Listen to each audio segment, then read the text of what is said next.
Tonight, I'd like to look a bit closer at psychedelics.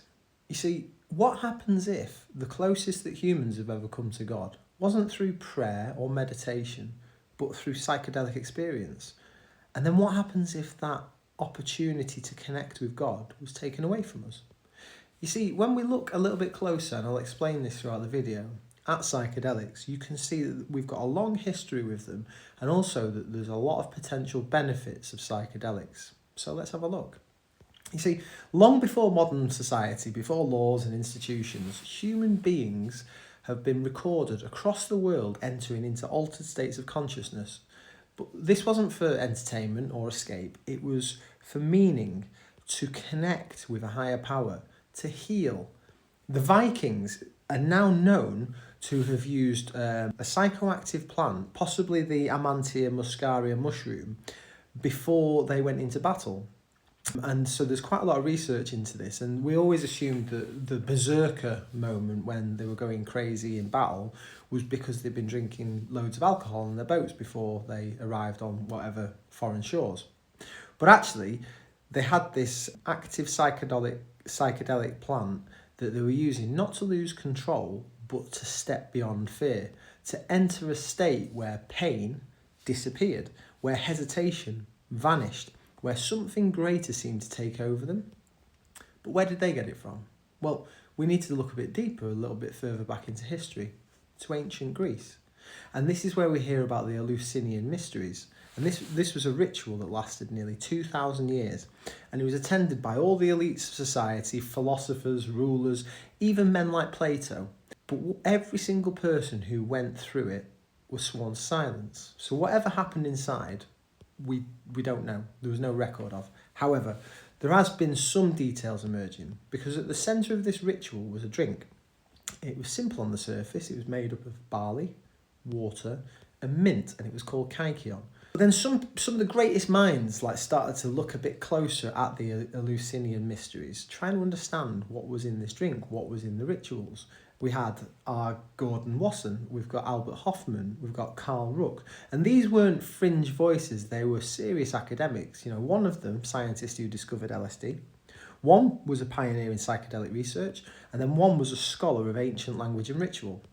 And they asked a simple but dangerous question. What happens if the kykeon wasn't just symbolic, but it actually had an active effect on the participants? And their theory started to develop, and it was centred on something that most people won't have even heard of, and it's ergot. This is a fungus that grows on grains like wheat and barley. Now, it's invisible to most, but it's chemically powerful because ergot contains compounds very closely related to LSD. These are compounds capable of altering perception, dissolving the sense of self, and producing what many believe to be a deeply divine or spiritual experience. But even though they said that this claim wasn't proven 100%, they still were able to point to something which was much more harder to ignore. For nearly 2,000 years, people had been walking into Eleusis, and when they walked out, they were changed men, changed women. When they spoke about it, if they were allowed to, they spoke of a feeling of being connected to everything, of experiencing something so profound it reshaped their understanding of existence itself. That doesn't sound like theatre, it doesn't sound like symbolism, it sounds like a complete rewiring of the brain, a huge life-changing experience. And even though for a long time this idea was dismissed and pushed aside as speculation, now science is starting to catch up. Researchers at university in Athens have actually started to have a look at whether this was actually possible, not philosophically but scientifically, with chemical analysis. And what they've found changes everything we understand about the Eleusinian mysteries. You see, ergot can be processed under certain conditions into a compound known as LSA, and this is a naturally occurring psychedelic, similar to LSD, though a lot milder. But here's the part that probably should make us all stop and think. The processes required to do this do not need modern laboratories.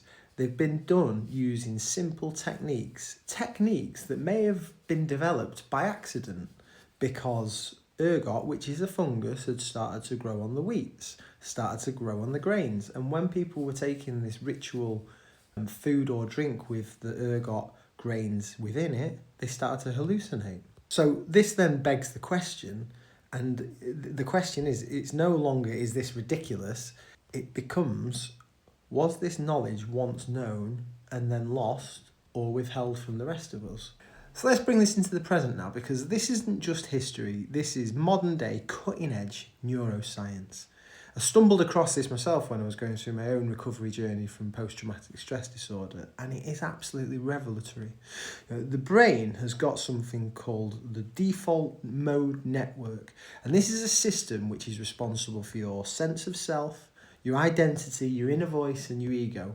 And when it's active, you are you, your fears, your past, your limitations. But when psychedelics enter the system, that network quietens down. And when it does, the rigid structure of the mind begins to loosen. Barriers start to dissolve, boundaries blur, and CT scans show something incredible. Areas of the brain that normally don't communicate with each other start talking to each other. New neural pathways form, connections that were never there before suddenly appear. And this is why people report of this loss of ego, the ego death, the sense of unity, the feeling of connection to something greater than them. Not because something is added, but because something is removed.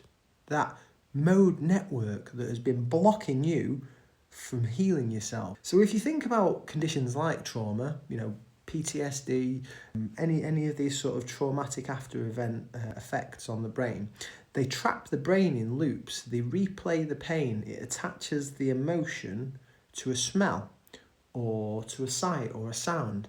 And so every time that sound, sight, smell occurs, immediately it triggers the emotion again. And it reinforces fear and it locks people in patterns that they cannot escape.